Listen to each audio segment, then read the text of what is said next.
మీ business ఏదైనా మీ ఊర్లో promotion చేయాలంటే అది సుమన్ టీవీతోనే సాధ్యం. ఇప్పుడే సంప్రదించండి. Hi hello viewers, welcome to Suman TV. నేను మీ అమర్నాథ్. ఎందరో మహానుభావులు, అందులో ఒకరిని ఈరోజు మీకు పరిచయం చేయబోతున్నాను. ఆయన ఎవరో కాదండి, బొబ్బాది అప్పారావు. అతని వయస్సు 78 సంవత్సరాలు.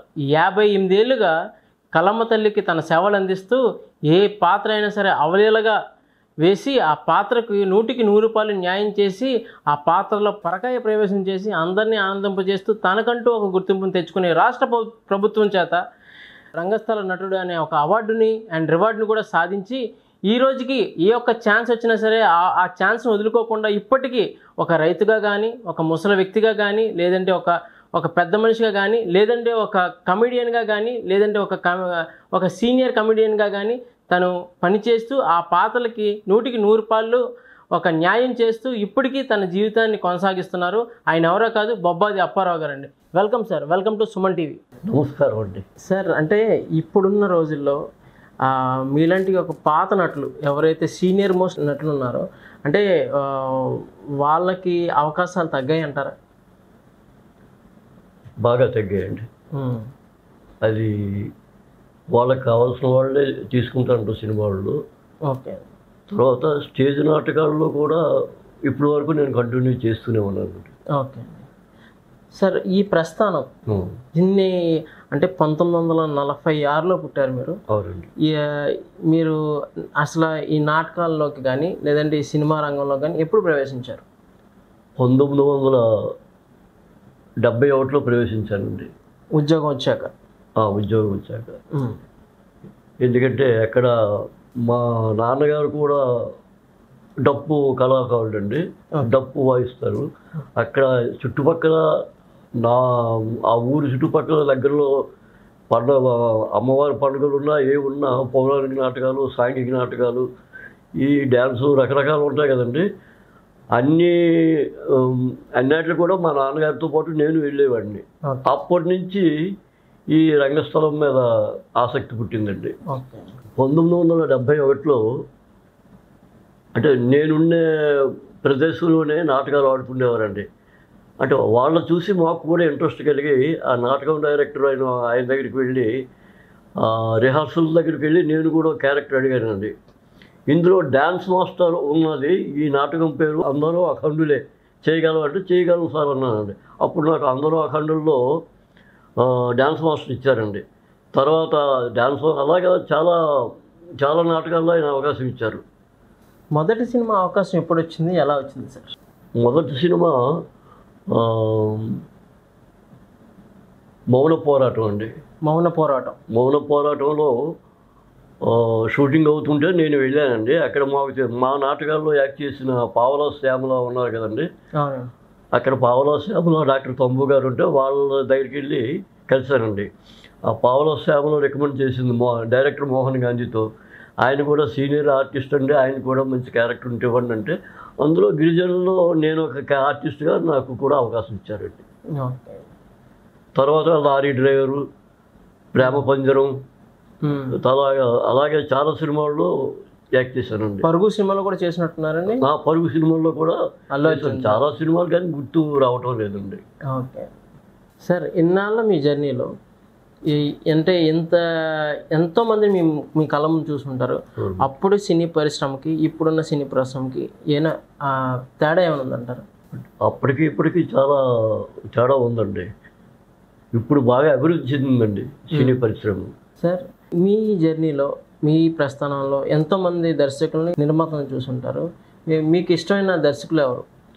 నాకు ఇష్టమైన దర్శకులు ఈవీవి సత్యనారాయణ గారండి. ఎందుకంటే ఆయన కమెడియన్గా నాకు చాలా ఆటలో మంచి అవకాశం ఇచ్చారు. అక్కడ అబ్బాయి ఇక్కడ అమ్మాయిలో మంచి అవకాశం ఇచ్చారు.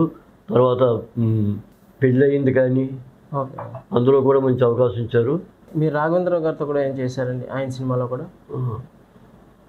ఆయన దాంట్లో చేయలేదండి. మన ఆర్ నారాయణమూర్తి దాంట్లో చేశాను, మోహన్ గాంధీ గారు దాంట్లో చేశాను. తర్వాత హితుడు సినిమా డైరెక్టర్ ఎవరు ఆయన కొత్త ఆయనండి, ఆయనతో చేశాను. సమరసింహారెడ్డి సినిమా చేశాను. తర్వాత సీమసింహం. ఓకే. తర్వాత మొన్న రీసెంట్గా వచ్చిన గల్లీ రౌడీలో అంటే ఈవి సత్యనారాయణ గారు ప్రొడ్యూసర్ అండి. గల్లీ రౌడీ సినిమాలో కూడా నేను హీరోయిన్ వెనకాల 4 ముసలి రౌడీలు ఉంటారండి. ఆ 4 ముసలి రౌడీలకి నేనే హెడ్. ఓకే అండి. అది కామెడీగా చేశాను. ఓకే. తర్వాత లాస్ట్ ఫిల్మ్ ఏంటంటే రవం అనే సినిమా తీశారండి. అది వైజాగ్లోనే షూటింగ్ జరిగింది. అందులో నేను కాటికాపురిగా చేశాను. అది ఇంకా పిక్చర్ రిలీజ్ అవ్వలేదండి. ఓకే. తర్వాత ఎగిసిపడే క్యారెక్టర్ ఇలా చాలా చేశాను. ఇంకా అవి ఇంకా రిలీజ్ కాలేదండి. సార్ అంటే మీలాంటి ఎంతోమంది సీనియర్ నటులు ఎవరైతే ఈ యొక్క సినీ చలనచిత్ర సంస్థకి కానీ ఆ కళమ్మ తల్లికి కానీ సేవ చేసుకున్న వాళ్ళలో చాలామంది సీనియర్ నటులు ఉన్నారండి. వాళ్ళందరూ ఇప్పుడు కొద్ది పరిస్థితులు చాలా ఇబ్బందికరంగా ఉన్నాయి వాళ్ళకి. సో దాని గురించి ఏం చెప్తారండి? అంటే మీకు ఎటువంటి ప్రోత్సాహం ఏమైనా లభిస్తుందా లేదా సినీ చలనచిత్రం తరఫు నుంచి? ప్రభుత్వం తరఫున నాకు రాష్ట్ర ప్రభుత్వం 10,000 అవార్డుతో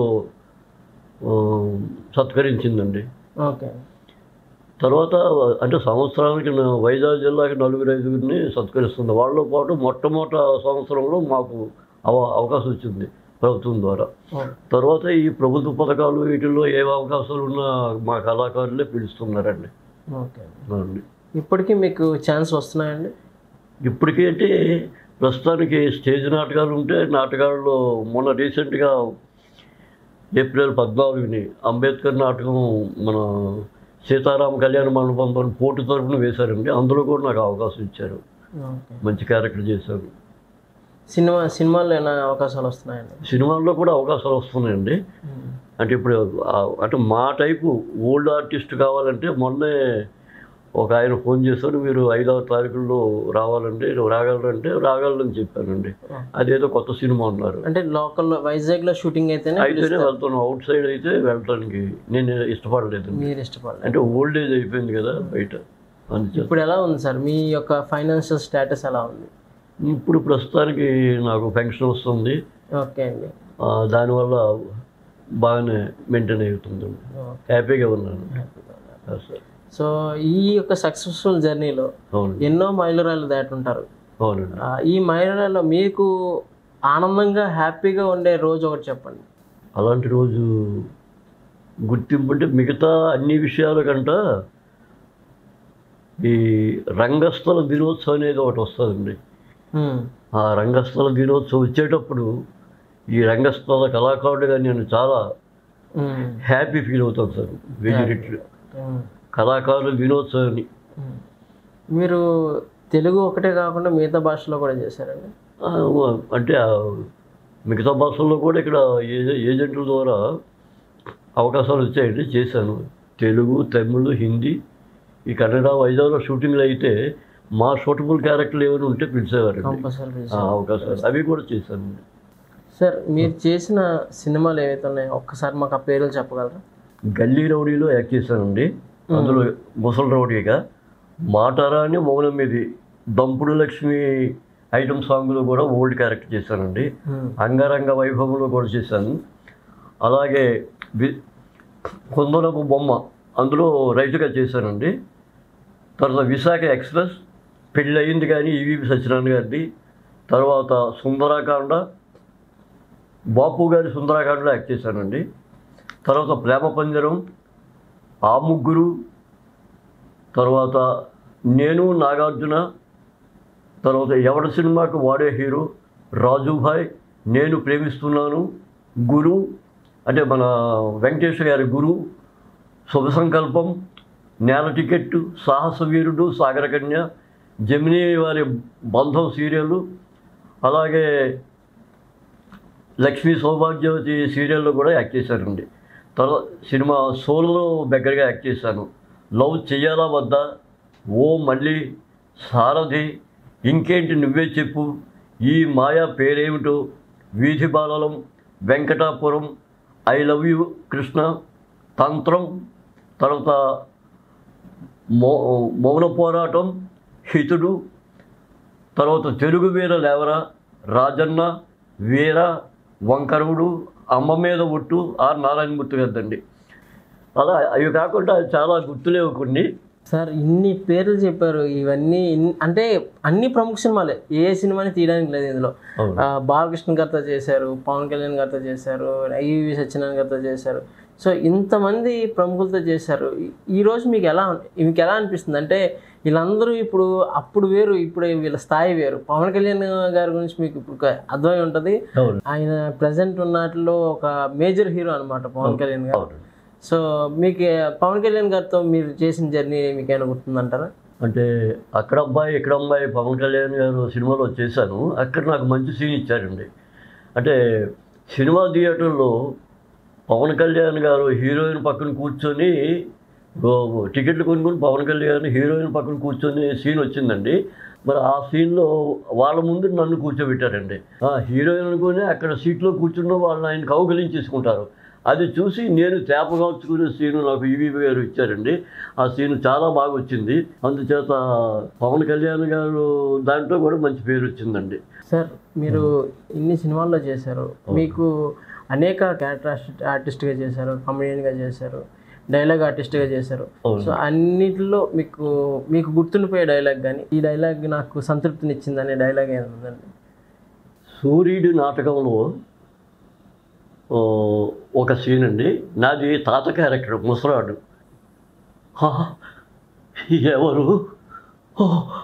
తమరా బాబు, మాజీ ఎమ్మెల్యే గారా? దండారు బాబయ్య, దండారు. ఎప్పుడూ 5 ఏళ్ల క్రితం గెలొచ్చినప్పుడు పాలు వచ్చారు మహానుభావులు. మరి అప్పటి నుంచి ఇప్పటిదాకా తమర ముఖం నాను కానీ నా ముఖం తమరు కానీ చూసుకొని ఎదుగు బాబయ్య. అందుకని తమరిని పోల్చుకోలేకపోతున్నాను. ఎందుకంటే 80 ఏళ్ళ వయసు కదా, ఎవరో తెలుసుకోలేకపోతున్నావు. రెండు బాబు, అదే నిలబడిపోతారు బాబు. రండి బాబు, ఈ కుక్క మంచం మీద కూకోండి బాబయ్య. ఏంటి బాబు, కుక్క మంచం మీద కూకొని అంటారా? సరే బాబయ్య. తమరు మొదటిసారి మా ఇంటికి వచ్చినారు కాబట్టి మా గుడిసెలోకి రండి బాబయ్య. తమరికి మొక్కల మీద కూకోబెట్టాను, మరేమనుకోకండి బాబయ్య. బాబయ్య, ఈ సంవత్సరం మీకు ఓటేసినాము, మిమ్మల్ని బంపర్ మెజార్టీతో గెలిపించేసాం కాబయ్య. అందుచేత మీరు ఎలక్షన్లో గెలిచిన వెంటనే 2వ రోజే ఎక్స్పార్టీ వాళ్ళు వచ్చి ఆ కుక్క మంచాన్ని నా పేటని శుభ్రంగా చెదగొట్టి పారేసినారు బాబయ్య. బాబయ్య, 2వసారి ఎలక్షన్కి వచ్చినప్పుడు మీ మేనల్ని నిలబెట్టినాను అన్నారు. మీ మేనల్ని కూడా బంపర్ మెజార్టీతో గెలిపించేసినాం, గుర్తుందా బాబయ్య? మీరు వెళ్ళిపోయారు. 2వ రోజుకే ఆ ఒంట్లో ఉన్న 3 కాళ్ళ కుర్చీని కూడా తీసుకెళ్ళి సెలగొట్టిస్తున్నారు బాబయ్య. ఇదేమన్నాయి బాబయ్య? ఏంటి బాబు, ఏంటి మా గూడెవని ఈ మాటలంటానని మా గూడెవని తగలబెట్టేస్తాను అంటారా? తగలబెట్టేయండి బాబయ్య, తగలబెట్టేదే. ఎంతకాలం మేము ఇదేగా బాబు అనుకున్నాము. పెద్దోళ్ళు అంటూనే మీరు పెద్దోళ్ళై తెలుసు బాబు. ఎంతకాలం మేము చూసేది ఇదేగా బాబు. కళ్ళబొల్లి మాటలతో మా కడుపులు నింపాలని చూశారు. పేదోళ్ళు అంటూనే మీరు పెద్దోళ్ళై మమ్మల్ని మా బతుకుల్ని చీకటి చేసి చీకటి పురుగుల్లో మేము బతుకుతుంటే మా రగతంతో మీరు దీపాలు పెట్టుకుని పండుగ చేసుకుంటున్నారు బాబు, పండుగ చేసుకుంటున్నారు. మన గూడెం రండి, హాలీళ్ళు తగలబడతాం, అందరూ బయలుదేరండి. సార్ చాలా థ్యాంక్స్ అండి, పిలవగానే మా స్టూడియోకి వచ్చి అంటే మీ యొక్క జర్నీని మాతో షేర్ చేసుకున్నారు. మా సుమన్ టీవీ ఎప్పుడు మీ వెన్నంటే ఉంటుంది. ఏదైనా సరే మాకు ఏ అవకాశం ఉన్నా సరే మీ వరకు మేము రీచ్ అయ్యేలా చూస్తాం. అండ్ చాలా థ్యాంక్స్ అండి మా స్టూడియోకి వచ్చినందుకు. సుమన్ టీవీ వారికి మా హృదయపూర్వక కళాభివందనాలు. ఎందుకంటే మా సీనియర్ కళాకారులు ఎంతోమంది ఉన్నారు. వాళ్ళందరూ కూడా కలుగులో నుంచి వెలుగులోకి తీసుకొచ్చి ప్రజాబాహుల్యానికి పరిచయం చేస్తున్నారంటే ఇక మా జన్మ ధన్యం అయిందని చెప్పాలి. అలాగే మిగతా నాలాంటి కళాకారులే కాకుండా మిగతా వారికి కూడా ఈ సదవకాశాన్ని ఇచ్చి వారిని కూడా ప్రోత్సహిస్తారని వేడుకుంటూ మీ సీనియర్ కళాకారుడు బొబ్బాది అప్పారావు.